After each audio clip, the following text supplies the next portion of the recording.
track is called Nobody. I write about you. Yeah. For real. Let's go. IV. Whitney. Let's get it. Let's go. Yeah. Look. Your style explosive like a landmine. You fly too, I had the landmine to talk to you. That's hard to do, I'm with a crew that's never suitable for TV interviews. Gangsta scammers and some Instagrammers on hidden cameras. See us smiling at the lucky fish. Could have a dish, watch the waves, you my center stage. I'm focused, before you walked in my life was seriously hopeless. But your aura's something that I noticed. And you the closest to perfection, my new obsession. Your style dope, I hope you get the message. Consider this my own confession. I love your ways, you my Smith & Wesson. Protection from my dark side, you get my sauce right. I'm aiming at you like it's Fortnite. I want your heart, I'll keep this forthright. A sore sight is what you are, literally a star. And your love cuts deep, but it won't leave a scar. I told you I don't want nobody, I don't need nobody. But you got something different, shawty, and it's different for me. I told you I don't want nobody, I don't need nobody. But you got something different, shawty, and it's different for me. Yeah, yeah, yeah. Yeah. That's that. Yeah. What's up, everybody? It's your girl, Symone Titania, and we are right here at the NBC. So, yeah, it's been all day.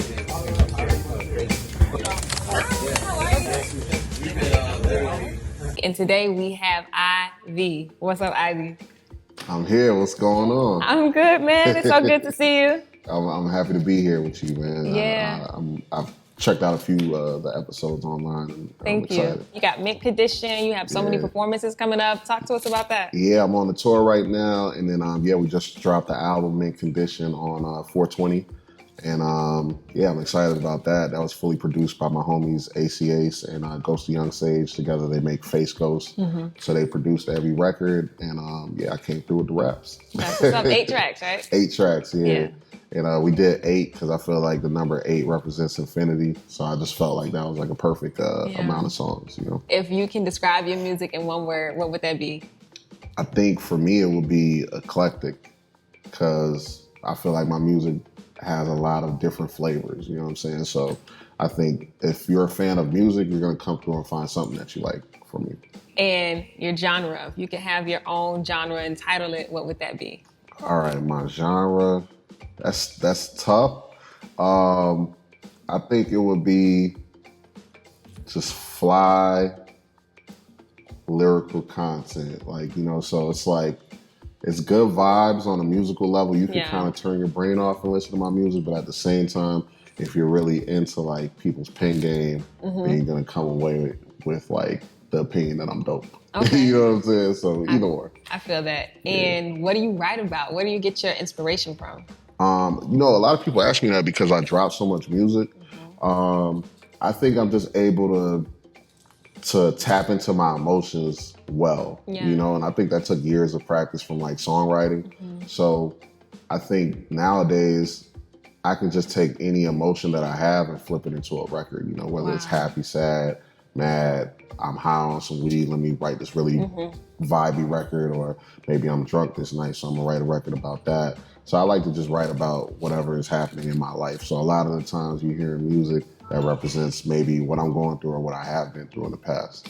And then that's a very vulnerable thing to do. How do you just write about what you're going through and then put that out for the world? For people to hear. How do you feel about that? What is that? It's tough. Sometimes it's cringy looking back at certain records, like, damn, you know, I was like really messed up about this girl or whatever, you know, but I think it took, in order for me to do it, like I said, it took like years of practice from like writing so much. So I think once you write a certain amount of songs, it's like, it gets to a point like what else I'm going to talk about or write about. So then I just started talking about like what I be having going on. Right. And then I think what helps me too is just touring. I think going on tour and seeing so many different places and meeting different types of people, sometimes it's a shell shock, but then through that shell shock, you're going to get creative juice. You absorb so much. Exactly. Yeah. What's your favorite city so far that you stopped at? My favorite, so I've been to a lot of them, but Chicago, and I was just there for 420 to do a show. Okay. And that's like, you know, it used to be New York, but being in Chicago so much, I feel like it's such a fun city, and it has a bad reputation right now because every time I tell my moms, for instance, I'm going to Chicago, she's like, "Oh, be safe, careful." yeah, she's freaking out and stuff. And I'm like, man, like Chicago is such a great environment, a creative environment. Right. The people are so nice. I agree. And I just love the vibes of the city. There's something about that city that's really dope. So I think that's my favorite place to go to. And shout out all my homies over there. I got like over 20 friends in Chicago, wow, which is nuts to me because it's like, man, I don't even live here. But then what's crazy is whenever I say bye to those guys when I'm getting ready to leave, I'm like, I'll see you in 60 days or less because I'm literally booked there at least once every 60 days. Tell me about your performance style when you're on stage. Oh, yeah. Are you by yourself? Do you have a whole crew behind you? What does that look like? All right, so it depends because you know, sometimes I'm traveling to these cities, I might be solo that particular time. Like, for instance, I just came back from Chicago, I was solo.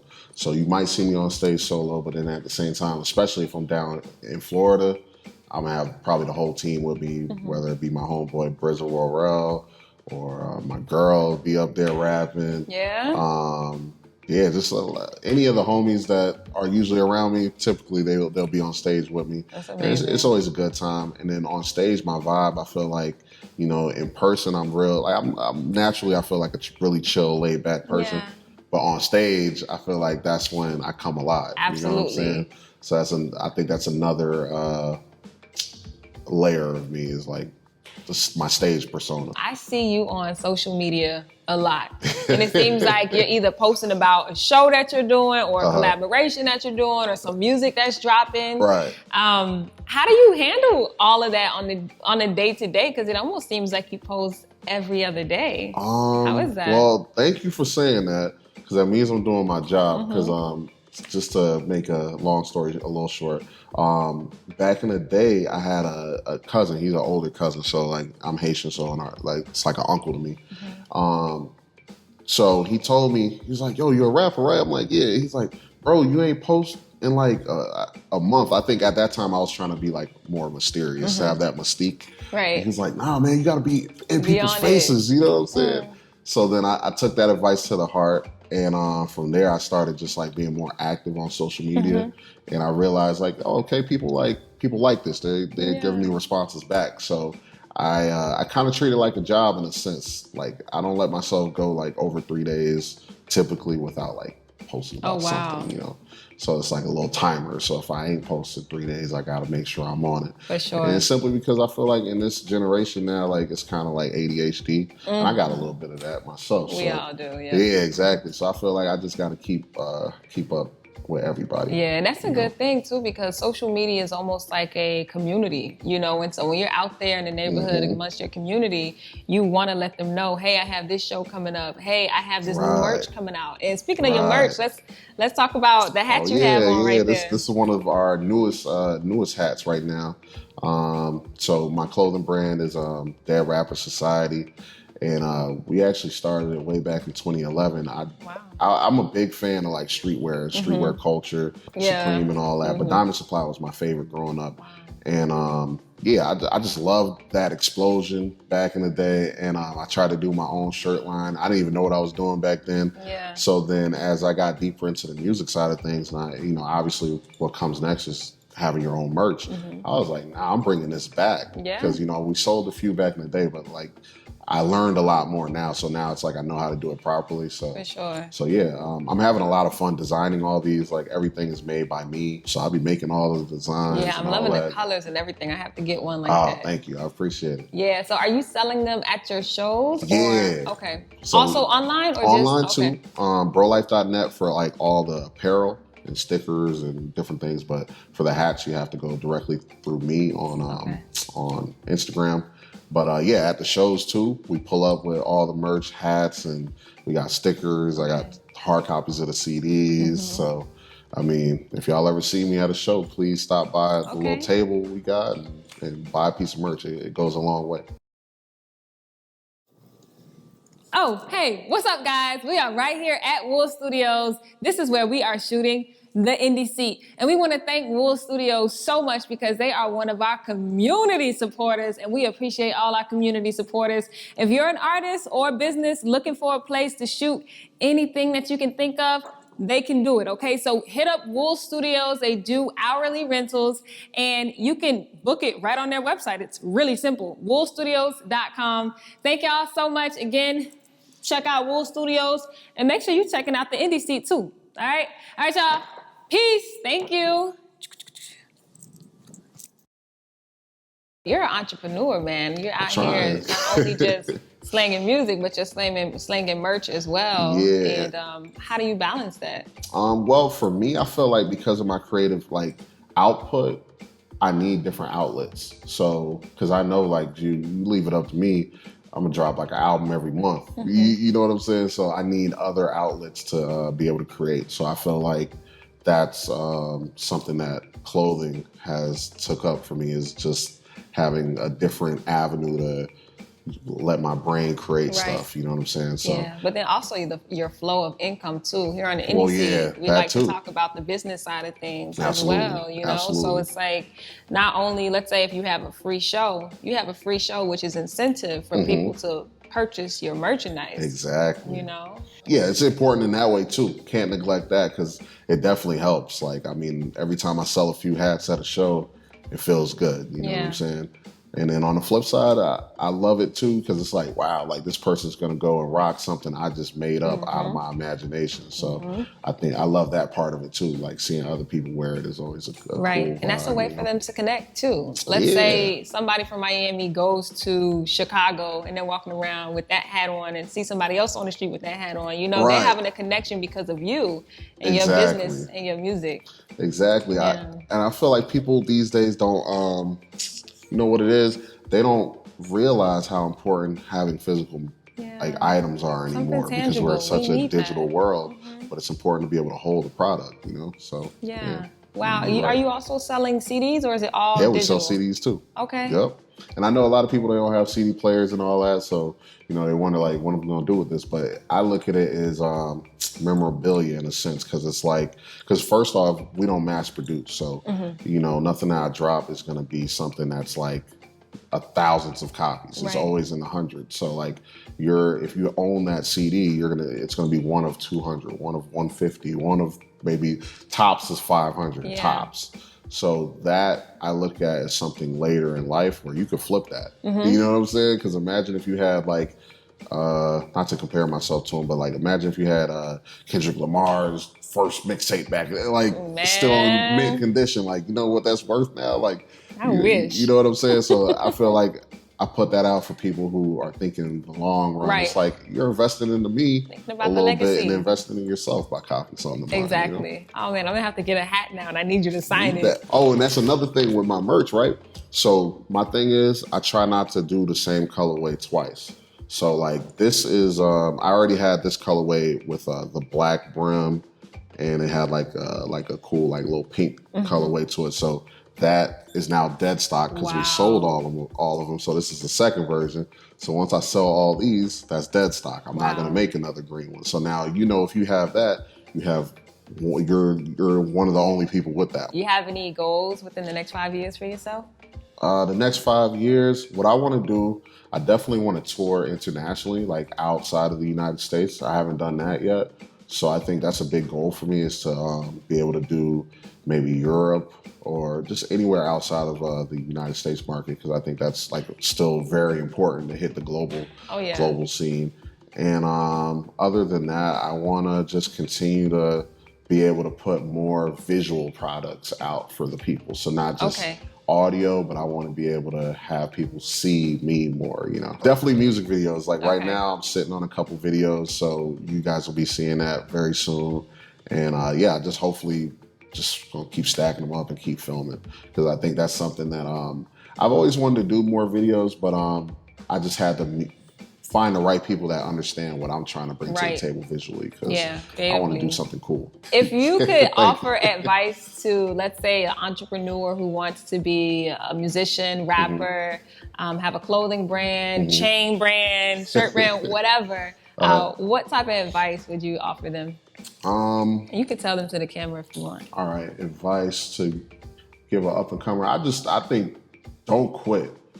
I think that's the biggest part, because there's so many people that I know that, and I've known through life, that are like, I feel like they might be more talented than me, but I think what happened is, you know, life happens and then they end up hitting that brick wall and letting themselves quit. And I feel like you could be one step away from that $1 million idea or that $1 billion idea, or even something that's just going to be sustainable income where you don't have to go work for somebody else.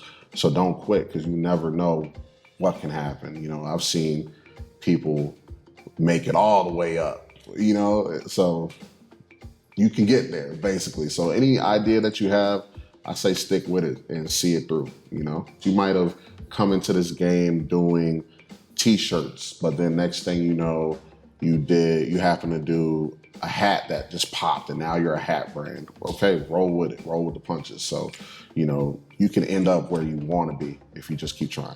I just want to thank you so much for stopping by the Indie Seat. Thank you for having me. For sure. Y'all make sure y'all stay tuned to watch Ivy right here on Mango Sessions. Oh, fam. Hey, we just some motherfucking kids. Hey, we just some motherfucking kids.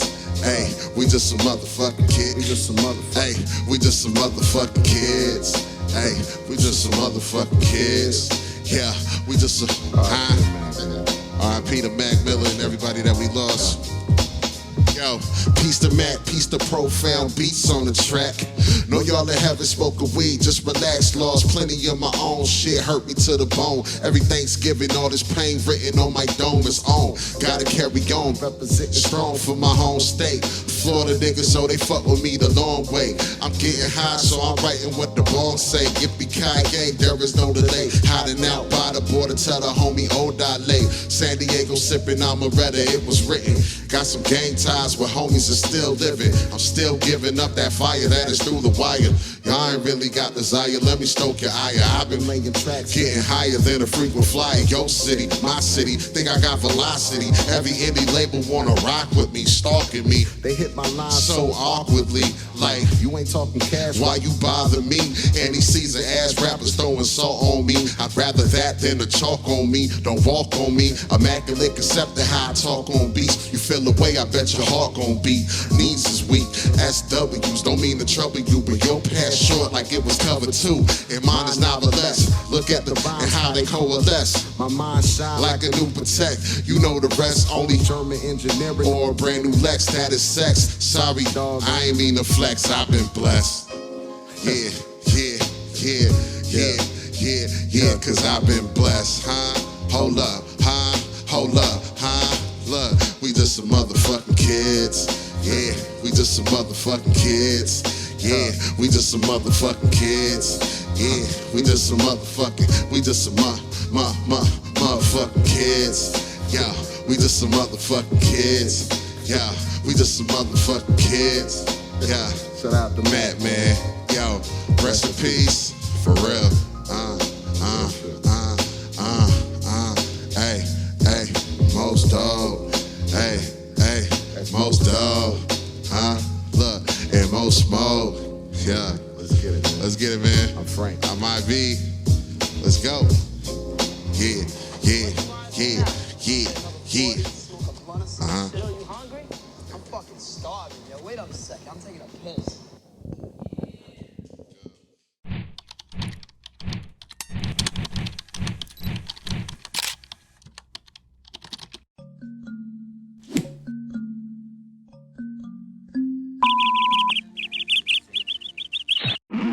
What's up, guys? that's right. It's your girl, Symone Titania, and I am in the building today to tell you about our sponsor, Epiphanii. Epiphanii hair and body care products is my go-to, okay? A lot of y'all be reaching out to me about my hair, and I'm gonna tell you straight up, this is what makes me do what I do and be great even on those days that I am waking up for the indie seat and can't be great. I just spray myself with a little Ajabu spray. This has a little bit of tea tree, aloe, and everything you need to keep you fresh for your body and your hair. This right here, this is the shea butter, okay? It's Ajabu shea butter, and yes, you can use them both together. I use it for my hair and for my body. This is to set my styles when I do my braid outs, my twists, to keep my feet moisturized, if you know what I mean. And this right here, everyone can use. This is a little bit of light and breezy oil, and you could put this on your face. Singers, you can even put this a little bit on your fingers and put it right up in your throat, and it just relaxes you right before your performance. And this is called light and breezy oil. Anyway, I just wanted to come straight to you guys because I get the question all the time, but this is the answer, okay? Epiphanii hair and body care products made right here in Miami, Florida by a beautiful Black woman, okay? And make sure you support EpiphaniiHairandBodyCare.com. Thank you so much for always supporting us, Epiphanii. Peace.